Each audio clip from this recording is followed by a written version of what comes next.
정신이 너무 없습니다.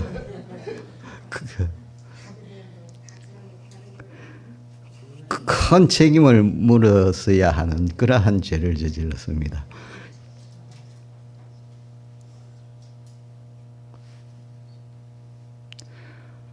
용서해 주시기 바랍니다. 오늘은 품성변화와 재림준비라는 제목으로 성경과 또 예언의 신과 우리 기본교리를 다 훑어봤습니다. 그 배경은 몇 분과 대화를 하면서 저는 별로 품성변화 이쪽에는 별로 신경을 안 썼는데 품성변화에 대해서 좀 이야기가 나오길래 저거 연구를 해봐야 되겠다 그런 생각이 깊게 들었습니다. 목사님한테 한번 그게 우리 잘못 전하는 건 아닌지 확인을 나중 하도록 하겠습니다. 지금 세상은 지진, 폭우, 가뭄, 전쟁 또 난리에 난리 소문이 들리고 세상과 사람들의 그 악한 것이 극에 달하는 것 같습니다. 다들 예수님 재림하시는 발자국이 다가오고 있다고 그렇게 느껴진다고 그렇게 말씀은 하는데 거기에 재난과 또 세상의 악함에 초점을 두고 그렇게 시간이 가까이 다가오고 있는데 나는 지금 뭘 하고 있는지에 대해서는 조금 신경이 덜한 것 같습니다.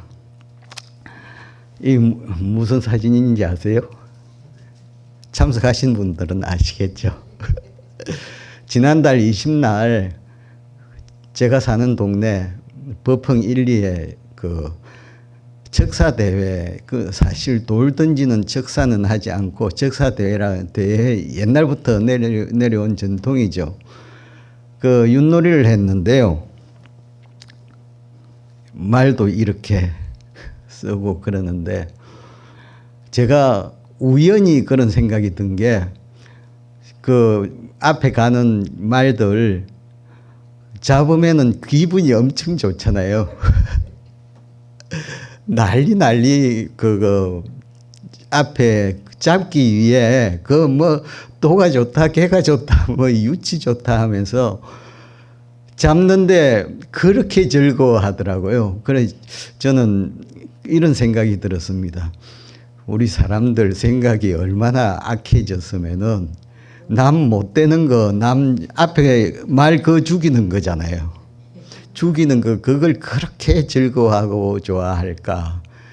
물론 놀이를 즐기는 건 즐기는 대로 그렇게 인정하고 나도 같이 즐겼습니다만 마음 한구석에는 남 잘못되는 거 또 남 남 실패하는 거 그런 걸 그렇게 고소해하고 춤추며 즐거워하는 것이 참 내 성품과 관련지어서 생각할 때 씁쓸했습니다.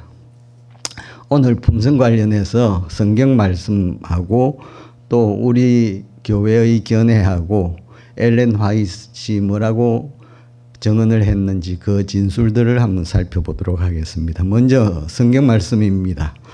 베드로후서 1장 4절에 보배롭고 지극히 큰 약속을 우리에게 주사 이 약속으로 말미암아 너희로 신의 성품에 참여하는 자가 되게 하려 하셨으니 했고요.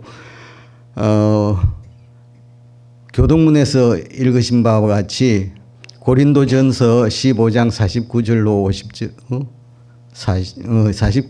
50절은 우리가 하늘에 속한 자의 형상을 입으리라고 했습니다. 형제들아 내가 이것을 말하노니 혈과 육은 하나님 나라를 유업으로 받을 수 없다고 했는데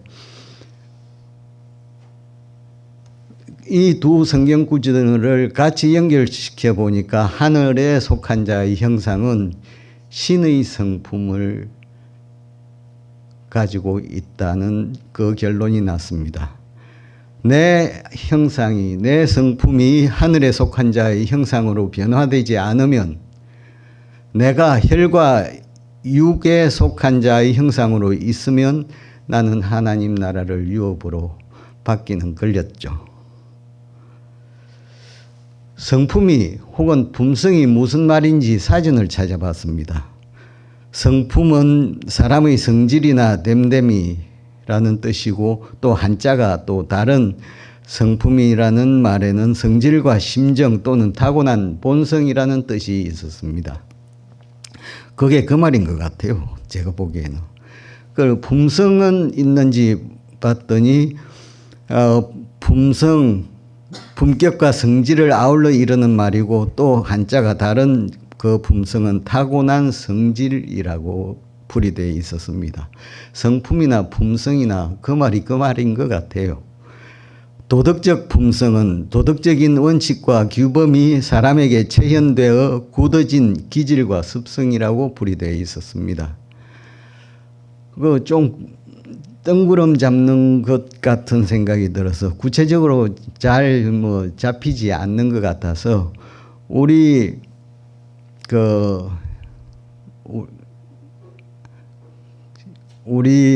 제7일 안식일 예수 재림교회의 교리 신학 핸드북이라는 책이 굉장히 두꺼운 책이 있는데 거기서 한번 살펴봤습니다.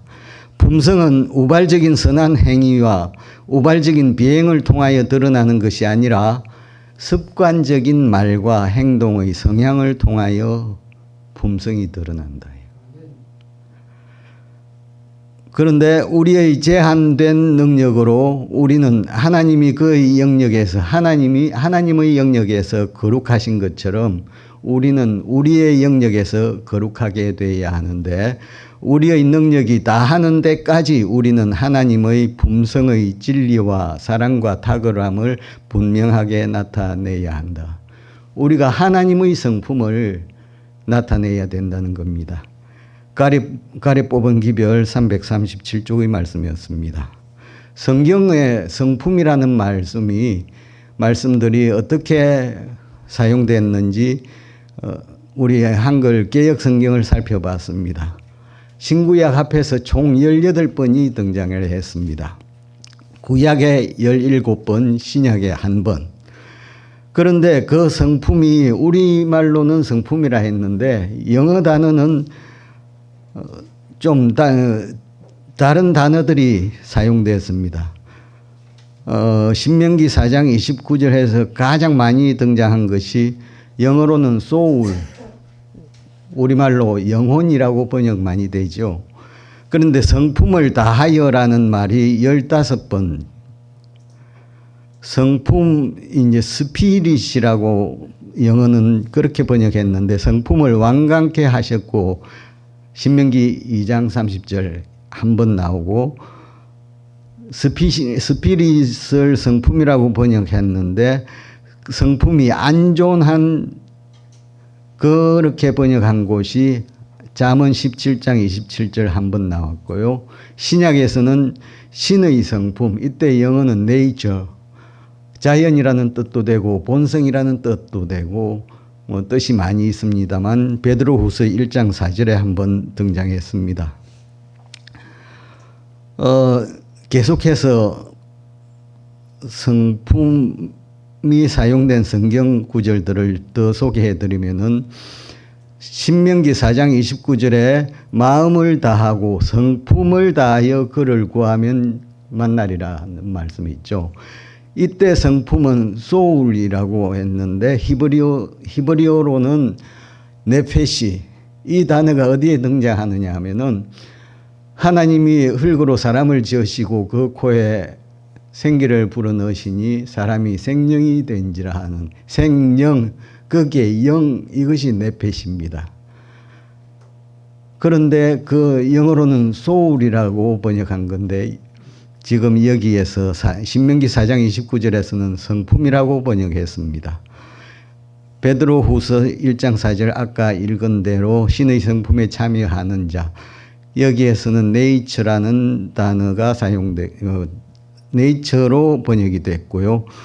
히브리서 2장 16절 주께서 진실로 천사들의 본성을 입지 않으시고 영어 단어는 네이처라는 단어를 썼는데 본성이라고 개역 성경은 본성이라는 말을 쓰지 않고 그냥 천사들이라고만 했습니다.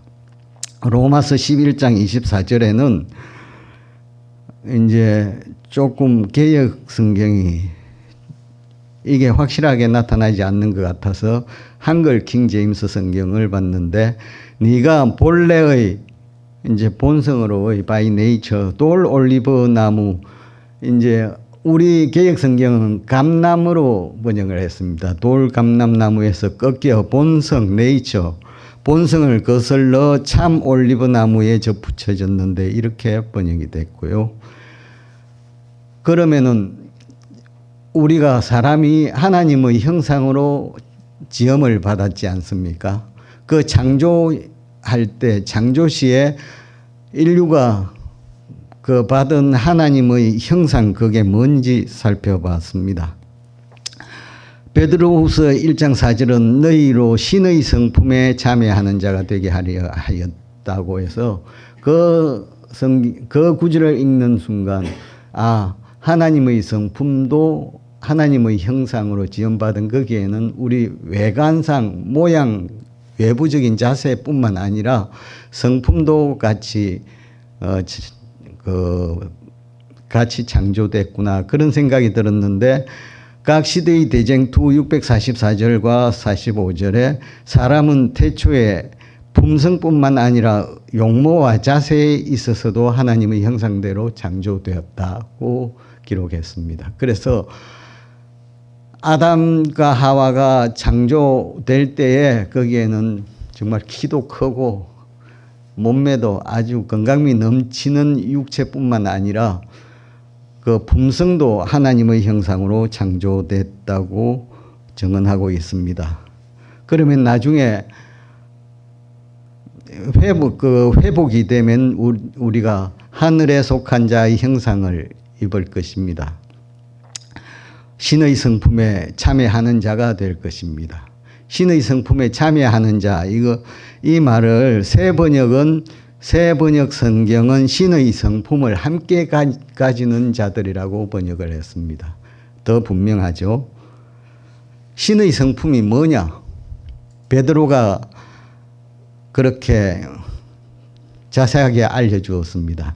신의 성품에 참여하는 자가 되게 하려 하셨으니 건너뛰지 않습니다. 바로 이어집니다. 이러므로 너희가 더욱 힘써 언제 더욱 힘써야 됩니까? 예수님 오실 다음에 힘쓰는 게 아니라 지금이죠. 너희가 더욱 힘써 너희 믿음에 덕에 지식에 절제 인내 경건 형제 우애 사랑을 공급하라. 이런 것이 베드로가 이 편지를 쓸 때 이 편지를 받을 그리스도인들에게 이러한 것이 흡족했다 했습니다. 이런 것이 없는 자는 소경이라고 했습니다. 신의 성품에 참여하도록 우리 더욱 믿음을 강하게 해야 될 것 같습니다. 그러면 요한계시록 14장에 14만 4천인이 나오죠. 7장에도 나옵니다만 그 14만 4천인이 누구냐 하면은 구속받아 처음 익은 열매라고 했습니다. 이 14만 4천인의 품성들 살펴보니까 어린 양과 함께 14만 4천이 시온산에 섰는데 그들의 이마에 어린 양의 이름과 하나님의 아버지의 이름을 쓴 것이 있는데 이들은 정절이 있고 어린 양이 어디로 인도하든지 따라가는 자, 아주 순종하는 자들이죠. 사람 가운데서 구속을 받아 처음 익은 열매인데 그 입에 거짓말이 없고 흠이 없는 자들이었습니다. 14만 4천인의 품성이요. 그런데 그들의 이마에 이름이 있어요. 하나님의 이름, 어린 양의 이름이 있는데 하나님께서 그 당신의 이름을 반포하는데 언제 반포했느냐 하면은 십계명을 모세가 시내산에서 받아 들고 내려오는데 그 백성들이 아론을 협박해서 금으로 송아지를 만들어 그걸 신으로 예배하면서 광란의 잔치를 벌이고 있었지 않습니까? 모세가 십계명 들고 있던 그 두 판을 던져 깨뜨려 버렸는데 하나님이 다시 그 판을 똑같이 처음 판과 똑같이 만들어 가지고 올라와라 하던 그 때에 하나님께서 여호와의 이름을 반포하실새 여호와께서 그의 앞으로 지나시며 반포하시되 여호와로라 여호와로라 자비롭고 은혜롭고 노하기를 더디하고 인자와 진실이 많은 하나님이로라. 인자를 천대까지 베풀며 하나님의 이름이 바로 그 이름의 품성이 나타나 있는 것입니다. 요한계시록 19장 11절에는 예수님을 상징하는 백마 탄 자가 있는데 그분의 이름은 충신과 진실이라. 충신과 진실된 그 품성이 아버지의 이름에 담겨 있는 그 품성과 마찬가지입니다. 그분이 공의로 심판하며 싸우는 광경을 요한이 봤습니다. 그러면 하나님의 나라와 성품 관계를 살펴보겠습니다. 예수님은 십자가에서 달려 돌아가셨죠. 모세가 옛날 광야에서 놋뱀을 만들어 장대에 매단 것이 바로 예수님의 십자가 희생을 상징하는 것이었는데 그것을 믿는 자마다 영생을 얻겠다고 했습니다. 영생이라는 건 하나님의 나라를 유업으로 받는 거지 않습니까? 예수께서 요한복음 3장 3절과 8절에 가라사대 사람이 거듭나지 아니하면 하나님 나라를 볼 수 없느니라. 쭉 바람 이야기를 하면서 성령으로 난 사람은 다 이러하느니라. 요한복음 3장 6절 7절 성령으로 난 것은 영이니 내가 네게 거듭나야 하겠다는 말을 기히 여기지 말라.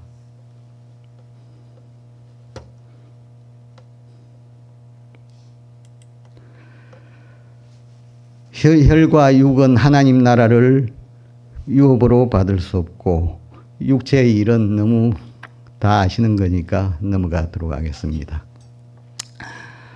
그리스도의 죽은 자 가운데서 부활하심으로 말미암아 우리를 거듭나게 하사 우리에게 산 소망이 있게 했습니다. 거듭난 사람에게 산 소망이 있는 것입니다. 그런데 어떻게 거듭났습니까?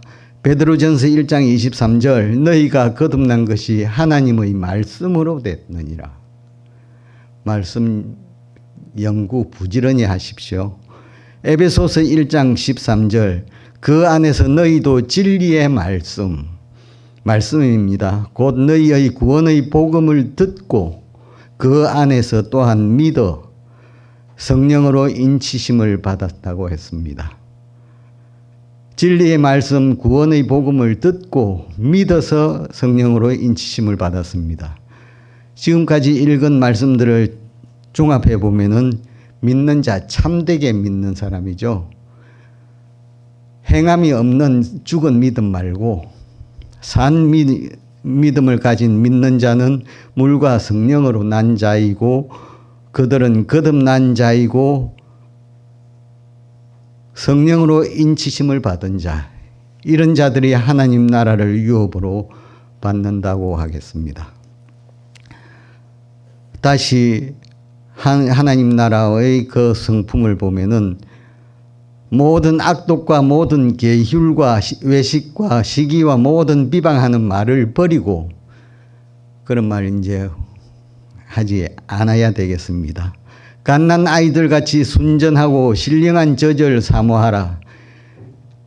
너희가 전에는 백성이 아니더니 이제는 하나님의 백성이요. 쭉 내려가서 육체의 정욕을 제어하라. 무사람을 공경하며 형제를 사랑하며 하나님을 두려워하며 왕을 공경하라. 오직 선을 행함으로 고난을 받고 참으면 이는 하나님 앞에 아름다우니라.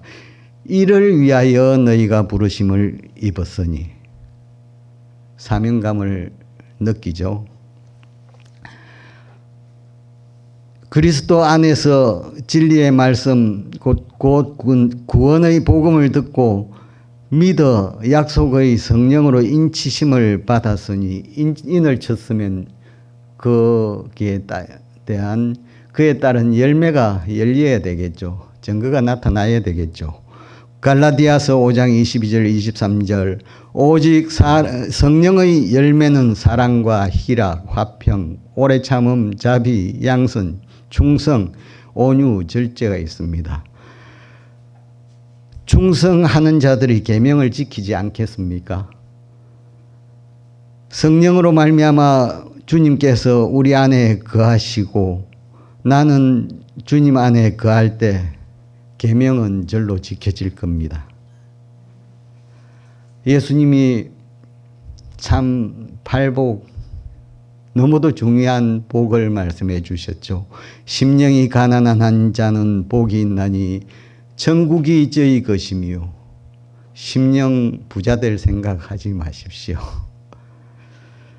애통하는 자, 온유하는 자, 의에 줄이고 목마른 자, 긍휼히 여기는 자, 마음이 청결한 자, 화평케 하는 자, 의를 위하여 핍박을 받은 자, 이런 자들이 복이 있다고 했습니다.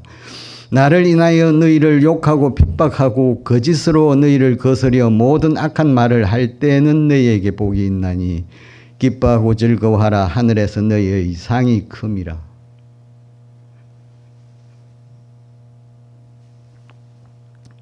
넘어가겠습니다. 남편자들아, 남편된 자들아, 아내와 동거하고 저는 더 연약한 그릇이로 그러니까 귀하게 여기라. 아내를 마음을 같이하여 체휼하며 형제를 사랑하며 불쌍히 여기며 겸손하며 악을 악으로 욕을 욕으로 갚지 말고 도리어 복을 빌라. 이를 위하여 너희가 부르심을 입었으니 복을 유업으로 받게 하려 하심이라. 하나님 나라의 성품입니다. 요한계시록 21장 6절로 8절에서는 생명수 샘물로 목마른 자에게 예수님께서 값없이 주겠다고 하셨습니다. 이기는 자는 이것들을 유업으로 얻으리라. 목이 마른데 안 싸먹어요. 그냥 주겠다는데도 생명수 샘물을. 그러나 두려워하는 자들과 믿지 아니하는 자들과 흉악한 자들과 살인자들과 행음자들과 술객들과 우상숭배자들과 모든 거짓말하는 자들은 둘째 사망을 당한다고 하죠. 예수님이 재림하실 때 지구의 모든 인류는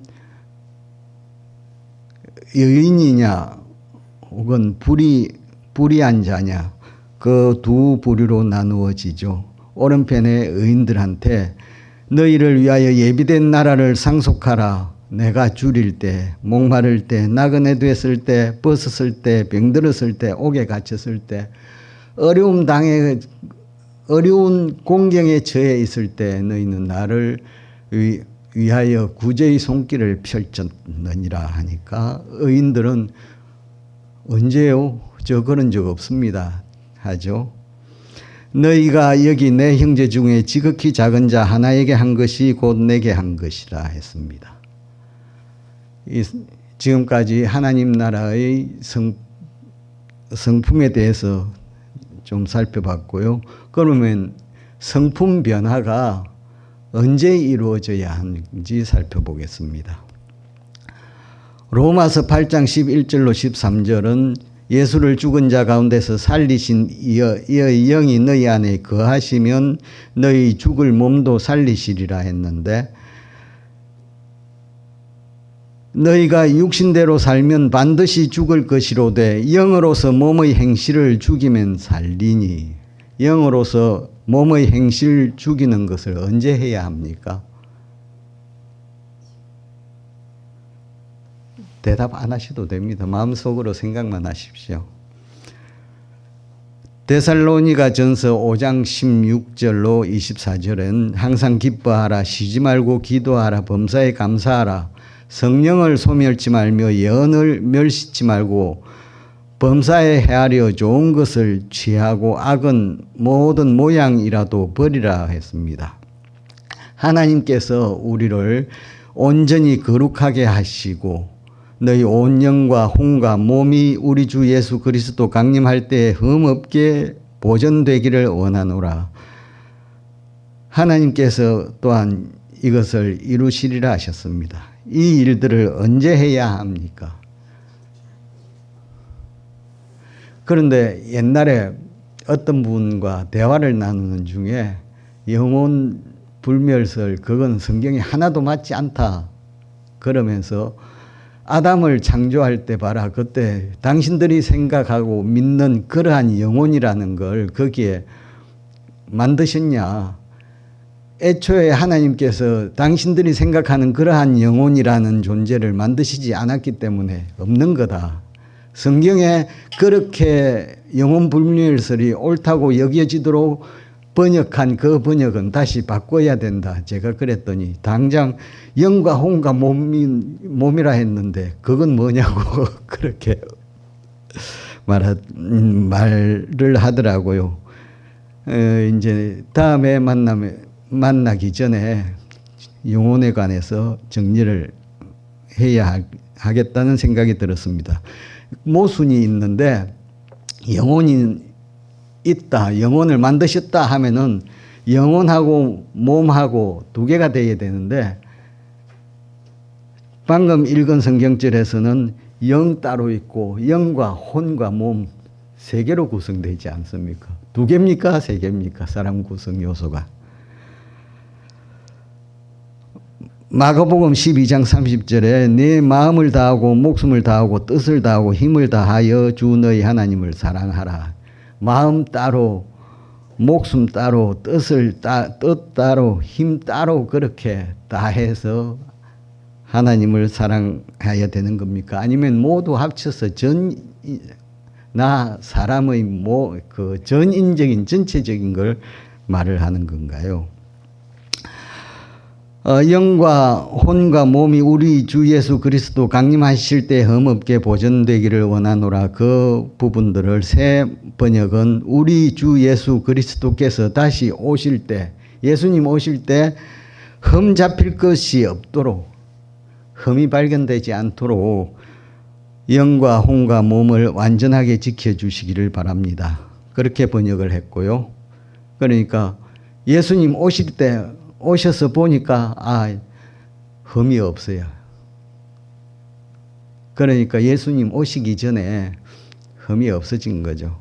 공동번역 성경에는 우리 주 예수 그리스도께서 다시 오시는 날까지 완전하고 흠 없게 지켜주시기를 빕니다 라고 번역을 했습니다. 아이고, 이건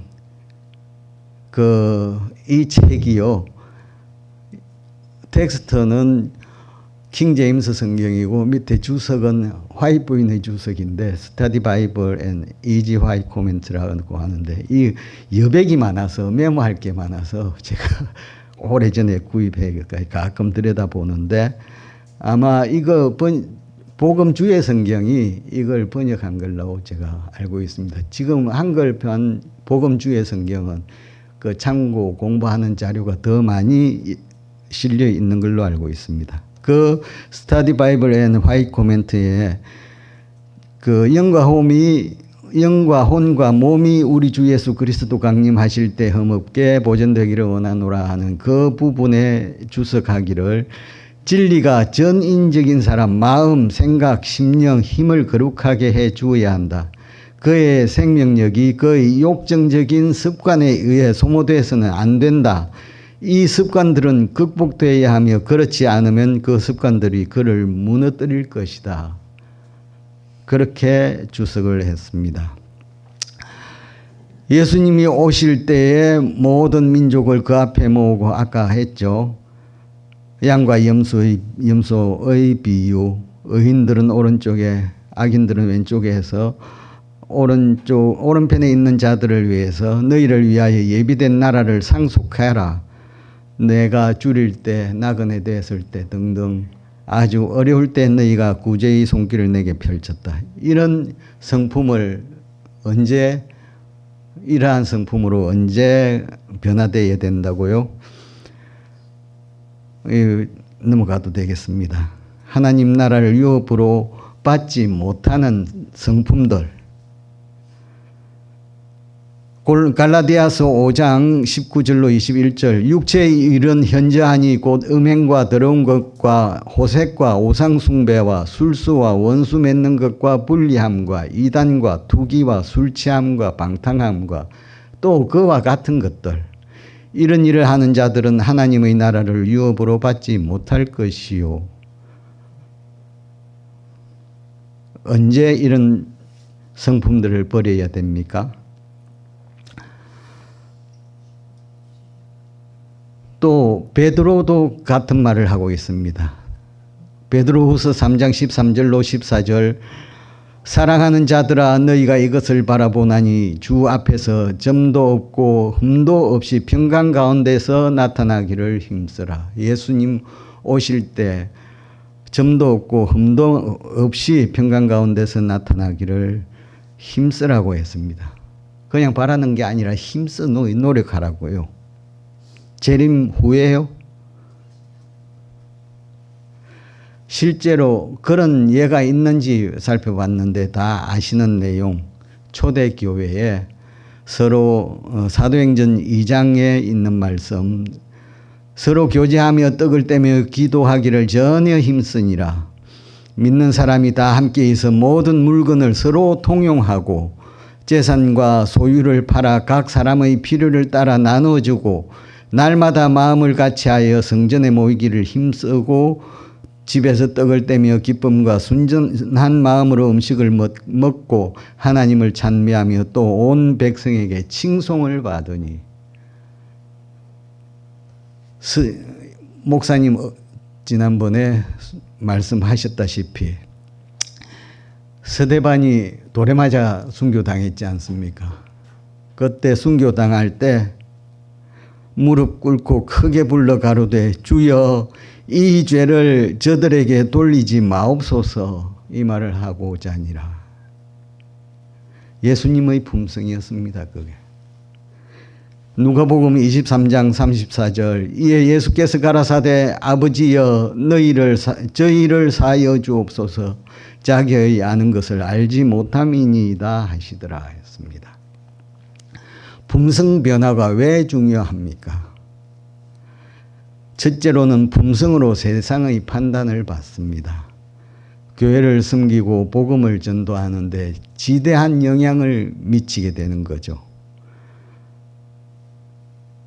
초대교회 때 사도들이 말씀 복음 전파하고 또 구제하는 일, 교회 행정하는 일에 도저히 손이 딸려서 안 되니까 구제하는 일을 전담할 7 집사를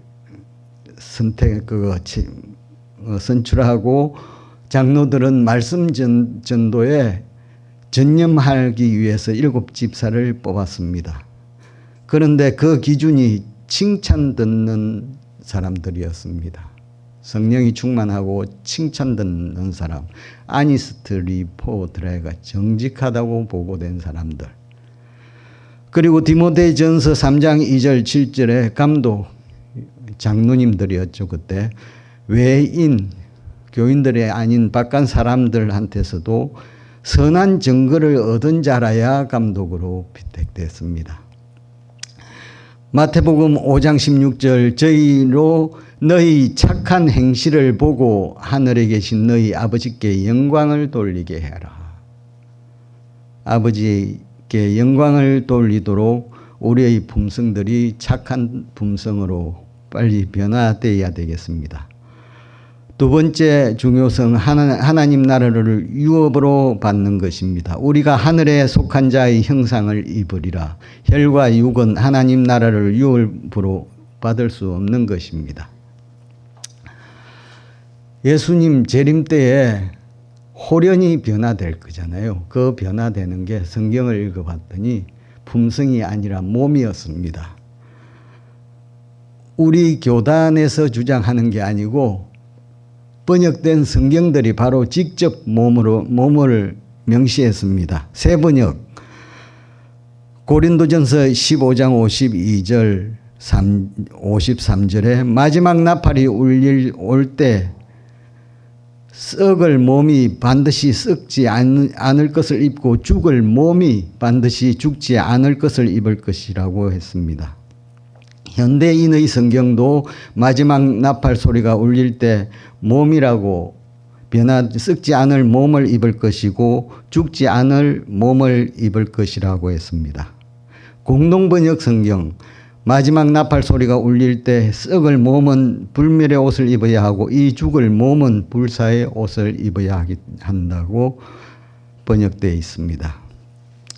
지금까지 성경을 통해서 품성 관련해서 살펴봤는데 그 요지는 품성은 하늘에 속한 자의 형상으로 언제 변화되어야 된다?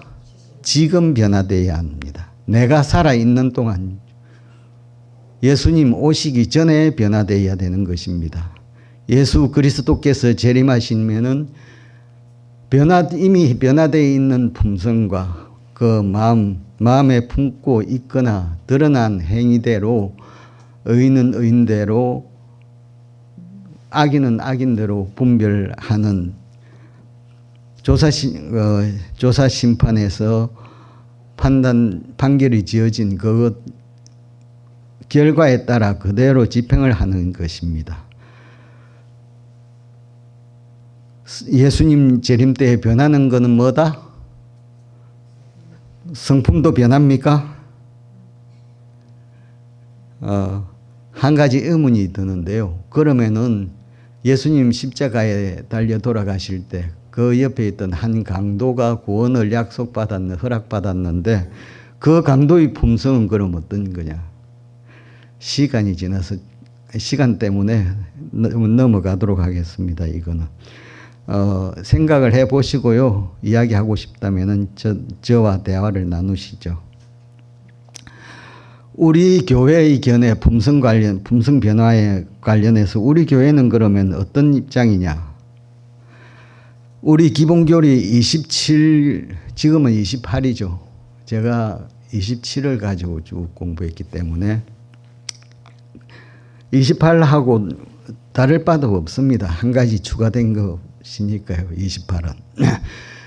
우리 교단의 견해는 재림 때 우리 육체는 변화함을 입을 것이다. 육체.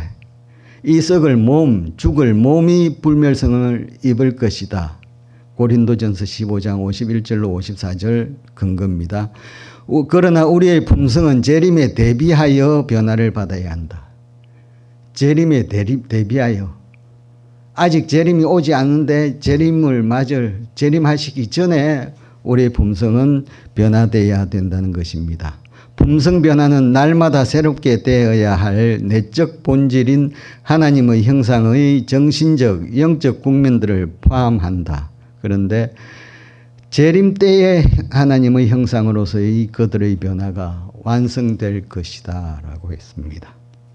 성경하고 다른 부분이 있습니까? 우리 교단에서 그렇게 입장을 정한 근거 성경절 고린도후서 4장 16절 RSV인데요. 영어 성경 개적 표준판 내적 본질 네이처 앞에서 성품이라고 소개해드렸습니다만 날마다 새로워지고 있습니다. 언제요? 지금이죠. 너희는 이 세대를 본받지 말고 오직 마음을 새롭게 함으로 변화를 받아 하나님의 선하시고 기뻐하시고 온전한 뜻이 무엇인지 분별하도록 하라. 언제요? 이제 그러면 엘렌 화이트의 진술을 소개해 드리겠습니다. 목사와 복음교육자에게 보내는 권면 440페이지에 그대의 품성은 변화됐는가? 재림신도의 가정 319쪽입니다. 많은 사람들이 그리스도께서 임하실 때 품성이 변화될 것이라고 생각함으로써 스스로 속이고 있다. 예수님 재림하실 때 품성이 변화될 거라고 생각하지 마십시오. 재림신도의 가정 16쪽에 그대들이 이 생에서 소유하고 있는 품성의 특성들은 죽음이나 부활로 말미암아 변화되지 않을 것이다. 죽음은 육체를 분해시키지만 품성의 변화를 이루어주지 못한다. 마지막 날 사건들 정음보감 2권에 있는 말씀입니다. 또 재림신도의 가정, 세자녀 진도법, 믿음과 행함, 하늘, 마지막 날의 사건들, 교회 정언사권, 정언보감 1권, 정언보감 2권, 설교와 강연 2권, 이 많은 책들에서 하신 말씀이 예수께서는 당신이 오실 때에 품성을 변화시키는 일을 하지 않으신다. 이 말씀이 연의신의 품성 관련해서는 가장 많이 사용된 것 같습니다. 정언보감 2권 207쪽에 우리는 하늘집에 적합한 사람들이 되기 위하여, 하늘집에 적합한 사람들이 되기 위하여 그리스도의 은혜를 통하여 우리의 품성 가운데 어떤 도덕적 변화가 필수적으로 이루어져야 하는지 알아야 한다. 왜냐? 이는 우리가 믿음을 통하여 받는 그리스도의 은혜로서만이 우리의 품성이 변화될 수 있기 때문이다. 가래 뽑은 기별 3권 191쪽이었습니다. 하늘이라는 책 한글판 134쪽입니다. 그대가 하늘의 성도가 되고자 하면 그대는 먼저 지상에서 성도가 되어야 한다. 그대가 사는 동안 간직하고 있는 품성의 특성은 죽음에 의해서나 부활에 의해서도 변하지 않을 것이다. 그대는 가정과 사회에서 나타냈던 동일한 성향을 가지고 무덤에서 나올 것이다. 생전의 품성은 그대로 부활 때 그 생전의 그 품성 그대로 부활 때에 나온다는 말씀입니다. 예수께서는 당신의 재림 때 품성을 변화시키지 않으신다. 계속입니다. 하늘이라는 책. 그대가 하늘의 성도가 되고자 하면 그대는 먼저 지상에서 죄송합니다. 아까 한 건데 변화의 사업은 지금 이루어져야 한다. 지금입니다. 우리의 매일의 생애는 우리의 운명을 결정하고 있다. 우리가 하늘 처소에 적합한 자가 되려면 그리스도의 은혜를 통하여 품성의 결함들을 회개하고 극복해야 하며 이 은혜의 시기 동안에 균형 잡힌 품성을 이루어야 한다. 정언보감 1권 603쪽에 이런 말씀이 있습니다. 사도 바울은 올림픽 경기 사도 바울 시대에 있었나 싶어서 책을 찾아봤습니다. 있었습니다. 그리스의 올림픽 경기가 그렇게 있었는데 나중에 폐지됐다가 1800 몇십 년대에 부활됐더라고요. 올림픽 경기에 우리의 주의를 불러일으키는데 사도 바울이 올림픽 경기 이야기하면서 우리의 주의를 불러일으키는데 경주에 참가하는 사람들에게는 준비를 아주 철저히 하는 게 요구됐습니다. 여러 달 동안 그들은 신체의 힘과 활력을 불어넣기 위해 미리 계획된 육체 훈련을 서로 다른 사범들, 한 사람에게 아니고 다른 사범들에게서 육체 훈련을 받았습니다. 신체를 가장 건강한 상태로 유지할 수 있게 하는 그러한 음식만 먹게 했고 옷은 몸의 각 조직과 근육을 방해하지 않는 것을 입어야 했습니다. 지상의 영예를 위해 경주하는 자들이 성공하기 위해 그토록 심한 훈련을 받았다면은 주님의 사업에 종사하는 사람들은 그 사업을 성공시키기 위해서 얼마나 부단한 노력을 해야 되겠습니까?